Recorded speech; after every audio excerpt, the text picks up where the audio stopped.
음악을 모르면 말을 아끼세요. 불가리아의 한 중년 남성이 날카로운 목소리로 외치며 옆에 있던 일본 남자를 쏘아보았습니다. 그의 얼굴엔 불쾌함이 가득했고 주변 사람들은 상황을 예의주시하며 긴장감을 느꼈습니다. 도대체 무슨 일이 있었던 걸까요? 두 사람 사이에 얽힌 이야기는 과연 무엇일지 호기심을 자극하는 이 사건의 전말을 함께 알아보시죠. 안녕하세요. 저는 니콜라이 알렉산드로프라고 합니다. 불가리아에서 클래식 음악 공연을 기획하며 프랑스, 이탈리아, 스페인 등 유럽 전역의 저명한 오케스트라와 음악가들과 협력하며 제 경력을 쌓아왔습니다.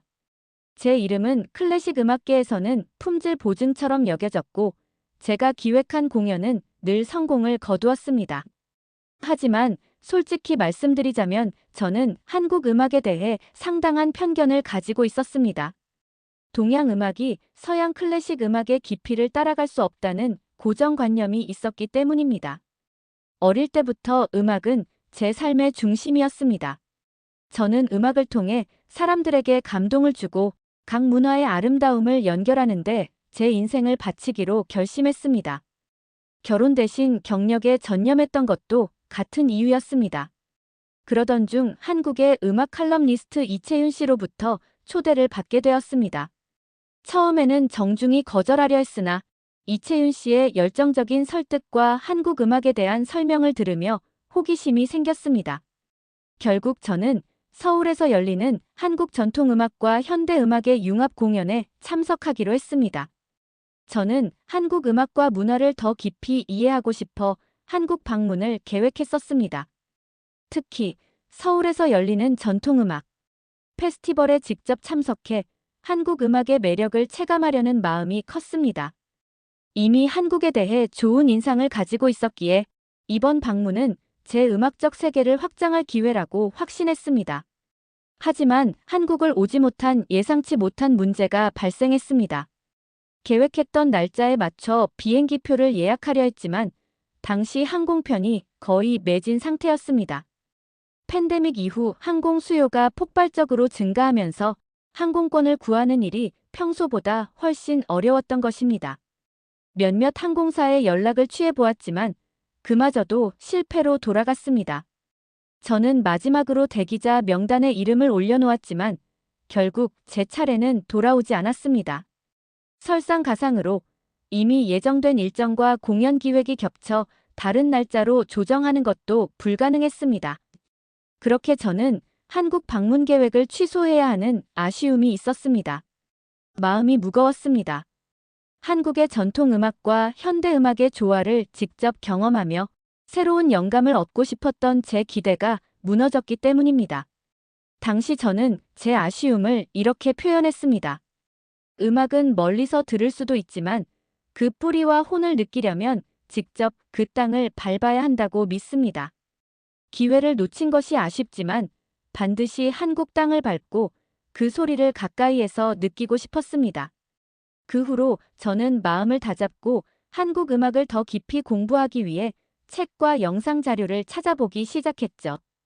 덕분에 한국 전통음악에 대한 이론적인 이해는 훨씬 깊어졌지만 여전히 현장에서 느낄 수 있는 생생한 감동은 부족하다고 느꼈습니다. 어느 날은 불가리아 음악대학에서 열린 한국 현대음악 공연에 학생들을 응원하러 방문했습니다. 평소 아시아 예술과 문화에 관심이 많았던 저는 이 공연이 한국 현대음악의 매력을 경험할 좋은 기회라고 생각했습니다. 특히 전통 악기와 전자음악의 협주가 포함된 프로그램이라 더욱 기대가 컸지요. 공연이 시작되고 무대에는 가야금 연주자와 전자음악 작곡가가 등장했습니다. 몽환적인 사운드와 전통음악이 어우러지며 멋진 분위기가 형성되었지만 한 일본인 관객의 태도 때문에 분위기가 다소 깨질 뻔한 일이 있었습니다. 공연이 한창 무르익던 중 그 일본인 관객은 갑자기 무대와 연주를 비웃듯이 조용히 말했습니다. 이게 현대음악이라고. 그냥 시끄럽기만 하네. 그의 목소리는 작았지만 주변 사람들에게 충분히 들릴 정도였습니다. 저는 처음엔 그가 농담을 하는 줄 알았습니다. 그러나 그의 표정은 진지했고 공연에 대한 명백한 비난의 태도를 보였습니다. 공연이 클라이맥스에 접어들 무렵 그 일본인은 더욱 건방진 태도로 말했습니다. 일본 전통 음악이 이런 소음보다 훨씬 우아하고 수준 높아. 이건 마치 모방작 같네. 그의 발언에 가까운 자리의 관객들이 불편한 기색을 드러냈고 저는 내내 참아오던 말을 꺼내기로 했습니다.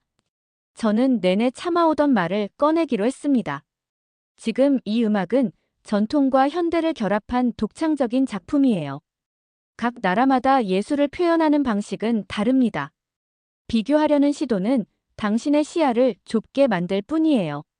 제 말에 주위 사람들이 고개를 끄덕였고 그 일본인은 불쾌한 표정을 지으며 더는 아무 말도 하지 않았습니다. 공연이 끝난 후 친구들과 그 상황을 이야기하며 현대 음악의 깊이와 매력을 다시 한번 떠올렸습니다. 그리고 우리는 한 목소리로 결론을 내렸습니다. 예술은 그 자체로 존중받아야 해. 국적이나 선입견으로 평가받아서는 안 돼. 음악을 대하는 태도는 언행에 신중을 기하며 음악인의 품격을 존중해야 된다고 생각합니다. 그 무례한 일본인이 하는 행동을 보니 일본 여행을 한 기억이 생각납니다. 저는 일본 음악도 깊은 관심을 가지고 있었습니다. 어느 날은 일본 여행 중 도쿄의 한 유명 음반 매장을 방문하며 일본 아티스트들의 앨범과 현지 음악 문화를 직접 경험할 수 있다는 기대에 설레었습니다. 저는 매장에서 일본과 다른 나라의 음악을 융합한 앨범들을 찾으며 직원에게 추천을 부탁했습니다. 특히 일본과 한국 아티스트들이 함께 작업한 협업 앨범을 발견하고 흥미로워하며 직원과 이에 대한 이야기를 나누려 했습니다. 그러나 직원은 불가리아에서 왔다는 그의 말에 냉소적으로 반응하며 유럽 사람들은 일본 음악을 제대로 이해하기 어렵다거나 한국 음악은 일본을 모방한 것이 대부분이다라는 발언을 했습니다. 저는 일본 음악에 대한 직원의 자부심을 이해하려 했지만 대화가 계속될수록 직원은 그의 의견을 무시하며 대화를 끝내려 했습니다. 주변 고객들 사이에서도 자신을 힐끔거리며 수군대는 분위기를 느꼈고 그들이 일본 음악의 우월함을 강조하며 한국과 다른 나라의 음악을 비하하는 듯한 말을 나누는 것을 듣게 되었습니다. 자신이 불가리아에서 온 외국인이라는 이유로 음악적 견해를 무시당하고 음악에 대한 열정을 진지하게 받아들여지지 않는다는 사실에 크게 실망했던 기억이 납니다. 그날의 일은 저에게 단순히 공연 관람 이상의 가치를 남겼습니다. 그것은 예술을 존중하고 다양성을 받아들이는 태도의 중요성을 일깨운 순간이었습니다. 작년에 한국에 가지 못한 아쉬움을 달래며 드디어 한국에 도착한 첫날, 이채윤 씨는 저를 한옥으로 개조된 게스트하우스에 초대하셨습니다. 마당에서 열린 작은 공연에서는 대금, 가야금, 해금 같은 전통 악기들이 연주되었습니다. 처음 들었을 때는 익숙하지 않은 음계와 리듬에 혼란스러웠지만 시간이 지날수록 점차 그 미묘한 아름다움과 깊이에 매료되었습니다. 대금 독주는 단순히 소리를 내는 것을 넘어 연주자의 숨결로 이야기를 전하는 듯한 느낌이 들었습니다. 다음 날, 저는 국립극장에서 열리는 현대음악 공연에 학생들을 응원하러 방문했습니다. 한국 전통음악과 현대음악이 융합된 무대였습니다. 전통과 현대의 결합이 과연 가능할까? 라는 의문이 있었지만 공연이 시작되자 제 생각은 완전히 바뀌었습니다. 가야금 연주자가 전자음악과 함께 협연하는 장면은 저에게 강렬한 충격을 주었습니다. 전통 가곡을 재즈 스타일로 재해석한 연주자는 창의성과 관객과의 교감을 보여주며 제게 깊은 인상을 남겼습니다. 한국 일정의 마지막 날, 저는 한옥마을에서 열린 작은 축제에 참석했습니다. 축제에서는 전통 음악뿐만 아니라 퓨전 음악과 다양한 퍼포먼스가 펼쳐졌습니다.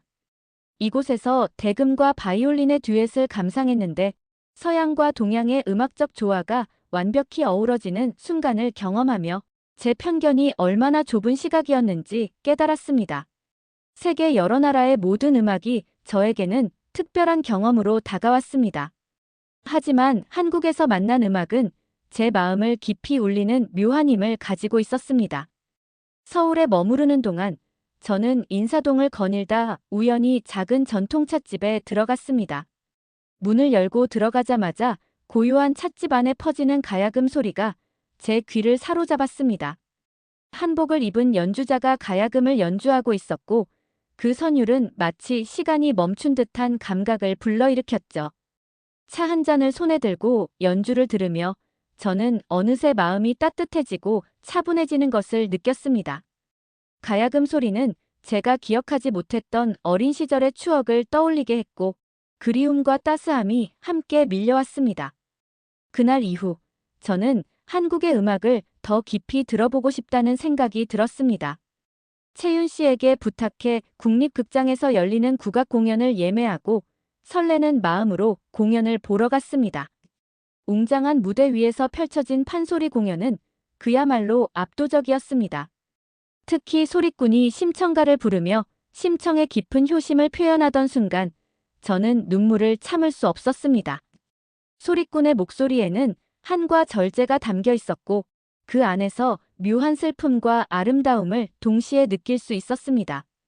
저는 공연을 보며 고향을 떠나 여행을 하면서 느꼈던 외로움과 가족에 대한 그리움이 이 음악 속에서 어우러짐을 느꼈습니다.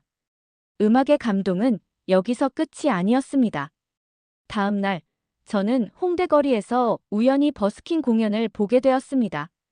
어쿠스틱 기타로 편곡된 아리랑을 듣는 순간 또다시 울컥하는 감정이 밀려왔습니다. 전통과 현대가 조화롭게 어우러진 그 선율은 단순히 음악을 넘어선 감동을 선사했습니다. 한국의 음악은 정서적으로도 독특하면서도 인간의 마음속 깊은 곳을 어루만지는 힘을 가진 음악이라는 것을 다시금 느낄 수 있었습니다. 불가리아로 돌아온 후 저는 새로운 프로젝트를 기획하기로 결심했습니다. 한국의 전통음악과 현대음악을 포함한 공연을 계획했고 첫 번째 시도로 불가리아에서 열리는 음악 페스티벌에 한국 음악가들을 초청했습니다. 이채윤 씨께 도움을 요청하며 이렇게 말했습니다. 한국 음악은 단순히 새로운 경험이 아니라 제게 음악의 경계를 넓히는 영감을 주었습니다. 당신과 한국 음악가들이 함께 해주신다면 이 프로젝트는 분명 성공할 것입니다. 그 후 저는 한국 음악을 유럽 클래식 무대에 소개하며 새로운 길을 열었습니다. 저의 공연은 대중과 평단 모두에게 찬사를 받았고 저는 음악을 통해 깨달은 가장 중요한 교훈을 이렇게 표현하고 싶습니다. 음악은 언어의 한계를 넘어 인간의 감정을 연결하는 가장 순수한 예술입니다. 그리고 그 가능성은 우리가 가진 편견을 깨뜨릴 때 비로소 무한히 확장됩니다. 제 여정은 단순히 개인적인 성공이 아니라 음악을 통해 문화의 가치를 재발견하고 세계와 소통하는 새로운 가능성을 여는 시간이었습니다. 한국 음악이 저에게 준 영감은 지금도 제 마음속에서 울려 퍼지고 있습니다. 아마도 그때 제가 음악을 하는 영국인 여자친구와 결혼을 했다면 같은 음악인으로서 같은 길을 함께 걸어갈 수 있었을 텐데 하는 아쉬움이 요즘 들어 부쩍 커지고 있습니다. 그녀는 런던에서 태어나고 자란 바이올리니스트로 우연히 유럽 음악 페스티벌에서 만나게 되었습니다. 서로의 음악에 깊이 공감하며 함께 연주하고 곡을 만들던 그 시간이 제게는 참으로 소중한 추억으로 남아 있습니다. 그녀는 연주뿐만 아니라 작곡에도 뛰어난 재능을 가지고 있었고 제가 어려움을 겪을 때마다 따뜻한 위로와 조언을 아끼지 않았습니다. 혼자 생활하는 저는 요즘 들어 그녀가 자주 생각납니다. 조용한 밤, 음악을 들으며 문득문득 떠오르는 그녀와의 시간들이 그리움으로 다가오곤 합니다. 그 시절 함께 꿈꾸었던 미래와 그녀가 곁에 있었다면 지금의 제 모습은 어떻게 달라졌을지 상상하며 스스로에게 묻기도 합니다. 그녀와 함께 음악을 하며 느꼈던 열정과 행복은 여전히 제 마음 한켠에 살아 숨쉬고 있습니다. 만약 그때 다른 선택을 했다면 제 인생과 음악의 방향이 어떻게 달라졌을지 가늠하기 어렵지만 한편으로는 그 길이 저에게 참으로 행복한 시간이 되었을 것 같다는 생각이 듭니다.